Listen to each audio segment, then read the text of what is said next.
आज शुक्रवार 7 जून को सेक्टोरल इंडेक्स का मिला-जुला नजर आया। Nifty bank index, Nifty financial index, services, Nifty metal index, Nifty FMCG, Nifty PSC index, Nifty auto index और बीएससी कैपिटल गुड इंडेक्स लाल निशान में कारोबार करते दिखे, जबकि Nifty PSU index, Nifty IT index, Nifty oil and gas index, Nifty pharma index और Nifty realty index हरे निशान में नजर आए। मिले जुले वैश्विक संकेतों के बीच आरबीआई पॉलिसी रिजल्ट से पहले 7 जून को भारतीय इंडेक्स सपाट खुले। शुरुआती कारोबार में सेंसेक्स 72.42 अंक यानी 0.10% नीचे 75,002.09 पर कारोबार करता हुआ दिखाई दिया है। निफ्टी 14.60 अंक यानी 0.06% नीचे 22,806.80 पर कारोबार करता नजर आया। इस दौरान लगभग 1604 शेयर बढ़े, जबकि 646 शेयरों में गिरावट देखने को मिली। आरबीआई पॉलिसी में रेपो रेट बरकरार रखने के बाद बाजार में तेजी दिखी। बेंचमार्क इंडेक्स चढ़कर कारोबार करते नजर आए। पूनावाला फिल्मकॉर्प में बड़ी डील हुई। ब्लूमबर्ग की रिपोर्ट के मुताबिक इसमें एक पंच में 10.9 लाख शेयर में ट्रेड हुआ।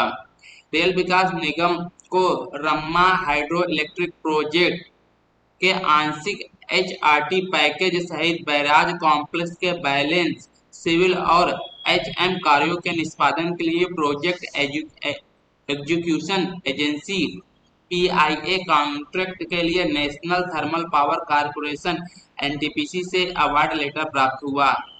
कुल ऑर्डर 495 करोड़ 14,16,13.68 रुपए है। इसे 66 महीने में पूरा किया जाना है।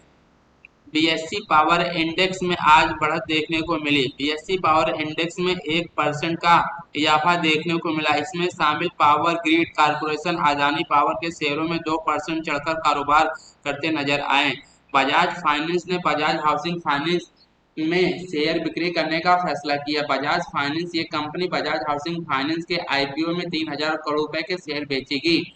आज दोपहर 1 बजे के आसपास सेंसेक्स 1390.73 अंक यानी 1.85% ऊपर 76,465.24 पर कारोबार कर रहा था। निफ्टी 392.40 अंक यानी 1.72% ऊपर 23,213.80 पर नजर आया। इस दौरान लगभग 2,545 शेयर बढ़े, जबकि 765 शेयरों में गिरावट देखने को मिली। वहीं 92 शेयर ऐसे रहे जिनमें कोई बदलाव देखने को नहीं मिला।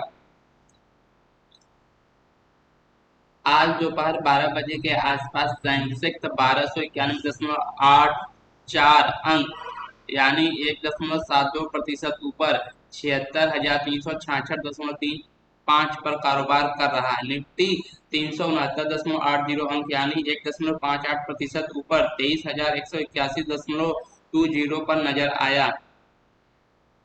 बाजार में तेजी बढ़ती हुई दिखाई दी।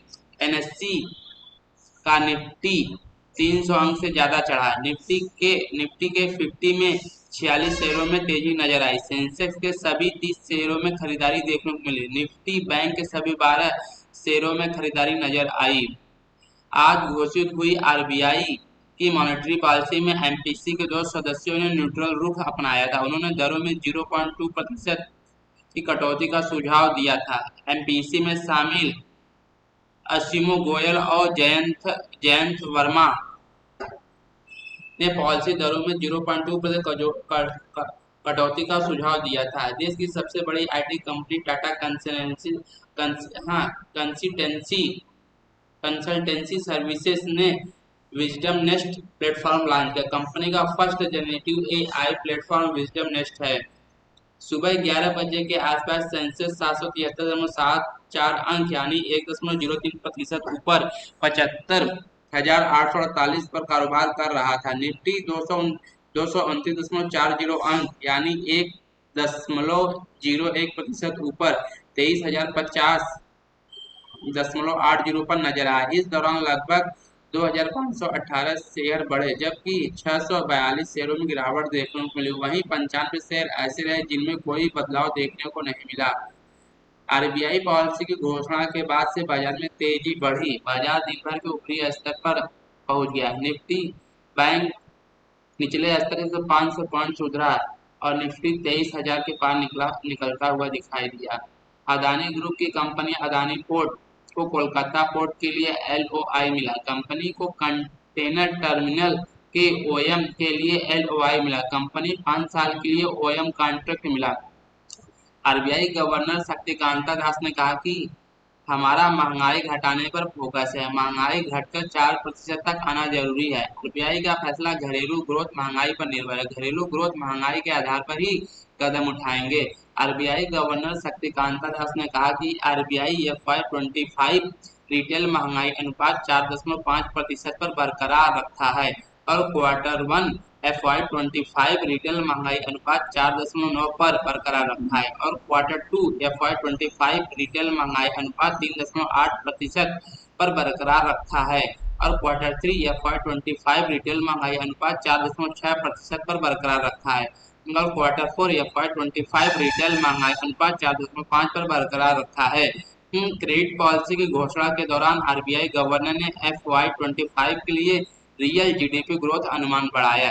FY25 रियल जीडीपी ग्रोथ अनुपात 7% बढ़ाकर 7.2% किया है और Q2 FY25 जीडीपी अनुपात 6.9% से बढ़ाकर 7.2% किया है।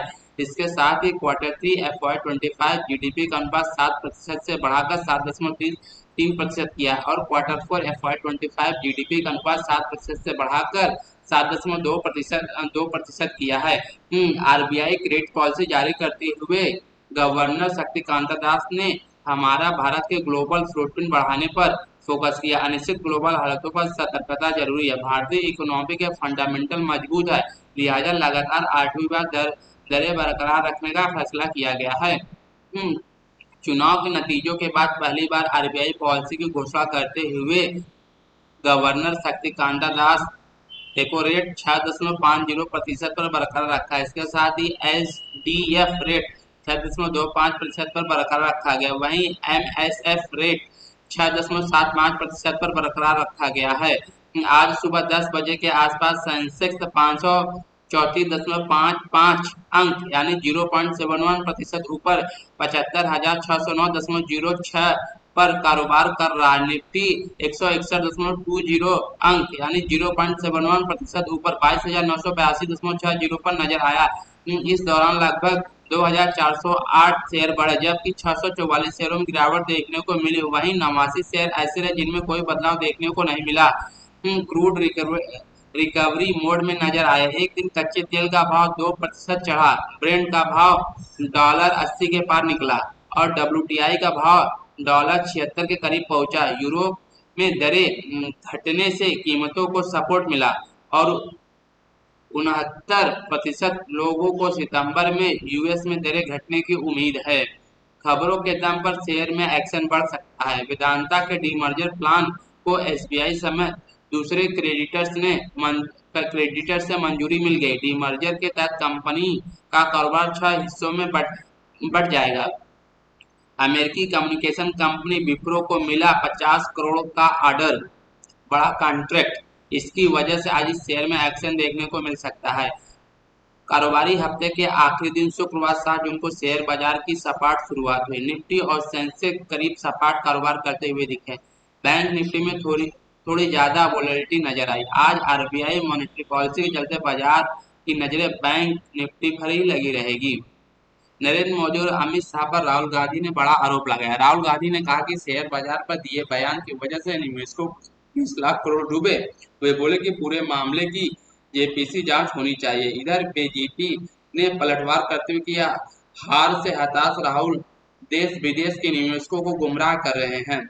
बजाज ग्रुप की एक और कंपनी की शेयर मार्केट में एंट्री होने जा रही है। बजाज फाइनेंस की सब्सिडरी बजाज हाउसिंग फाइनेंस के बोर्ड ने आईपीओ को मंजूरी दे दी। इसके तहत ऑफर फॉर सेल के तहत 4,000 करोड़ रुपए के नए शेयर जारी होंगे।